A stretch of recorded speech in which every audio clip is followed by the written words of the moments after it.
Between the end of the Roman Empire and the rise of the Byzantine, the flip between the dominating polytheistic religion to a monotheistic practice seemed to shift seemingly overnight by historical standards. When observing art history, the change seems even more drastic. The widespread practice of artistically rendering the old gods were almost immediately discarded in favor of depicting the new single Christian God and his begotten Son.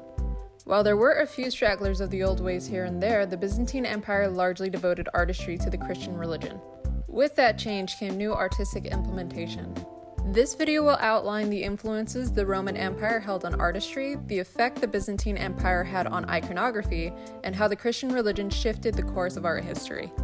We'll be comparing and contrasting two relief sculptures from each era: the apotheosis scene from the column of Antoninus Pius and the diptych plaque of Archangel Michael. Let's move chronologically, starting with the Roman Empire. This relief features the apotheosis scene of the column of Antoninus Pius. The entire column was created as a funerary piece dedicated to Roman Emperor Antoninus Pius and featured depictions of his successors. This specific relief shows Antoninus Pius and his wife Faustina on the back of a winged genius, the Roman equivalent to an individual's guardian angel. The genius is depicted as flying the couple to heaven. Representations of eagles fly along with the trio. To the emperor's left is a male figure used to personify the Campus Martius area of Rome. The figure is holding up an obelisk that acts as a functional sundial carved into the relief. The armored female to the right of the emperor represents Roma, while her shield represents Rome's founders. At the center of the shield is the she-wolf that was believed to have raised the founders of Rome. The practice of creating funeral reliefs were widespread and particularly important for honoring past emperors. It is also important to remember that the pagan religion held the belief that men could reach the level of God through great feats. This specific belief influenced the art of the Roman Empire. All the gods were depicted in naturalistic forms modeled after humans. Aside from flight, the movement and visuals of deities were reflective of people. We see this with the winged genius. Even as he takes flight, his feet are depicted as almost standing or resting on the male figure below him. Another popular practice at this time was depicting the figures at a profile view. Even while the winged genius and the emperor and his wife are almost completely positioned forward, their faces are distinctly positioned away from the viewer's direct line of sight. Only at skewed angles would you be able to see any of the three figures' faces head-on. The relief also includes symbolism influenced by Roman ideology. The depiction of Pius and his wife Faustina flying together on the back of the winged genius represents Pius's faithfulness to his wife while alive, and their reuniting in the afterlife. The iconography is heavy with symbolism and allusions to the Roman Empire as well as the old gods, and is incredibly typical for a piece of the polytheistic era. Before we move on to the Byzantine piece, we should first talk about when and why the sudden shift to Christianity occurred. Emperor Constantine the Great is often identified as the first Christian emperor. The assumption of this title leads to the presumption that Constantine was a lifelong Christian who came to power in Rome.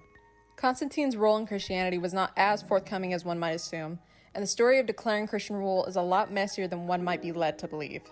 First, Constantine was raised under the old gods as a pagan. As a ruler, Constantine took to traveling to other aristocracies to the east. Constantine took a liking to their practices and was open to what people outside of Constantinople had to offer. This open-minded quality gave way to new principles and ideas that Constantine was willing to adopt. It also helped that the Christian church aligned themselves with Constantine, declaring him as favored by the Christian God. After Constantine became jealous of his son Crispus's accomplishments in war and ordered his death along with his wife and his nephew, the Christian church was there to assure him that his heinous crimes would be excused by the Christian God, as the church granted him immunity. Constantine was still openly pagan, but he grew to favor what the Christian church had to offer. Constantine went on to establish the Edict of Milan, which legalized open practice of Christianity. He converted the pagan altars to be equally split between the two religions. He gave up his sons to the teaching of the Christian church, and upon his deathbed was baptized by the church, completing the establishment of their religion among Rome and officially pushing away the pagan religion from the aristocracy. With this new belief system in place came new rules and ideals, and this included iconography. This ivory diptych plaque depicts Archangel Michael. Saint Michael was seen as a healer, a warrior saint, and a patron saint to the emperors. He took the place Satan once occupied before he fell from the line of noble angels, making Michael an important religious figure of the Christian faith. His depiction within the diptych still involves quite a few similarities to past iconography of the old gods. The detailed and distinct drapery of his robe, the way the wings are faintly indicated, and the idealized beauty standards applied to Michael are all trappings of classical art. However, much like most Byzantine art, the deviations from classical traditions lie in who is depicted and how. After the Christian religion gained power, the old gods were not the only iconography to fall out of style. The church wanted to move away from secular art.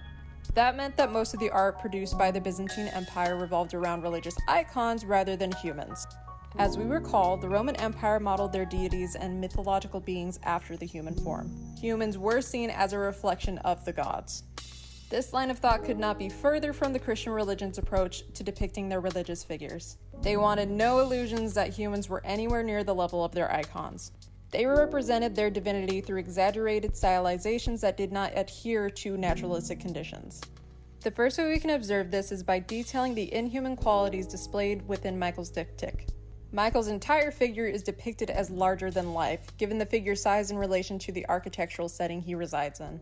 His body is almost contorted in a way that shouldn't be physically possible, as he's both simultaneously behind and in front of the columns that surround him.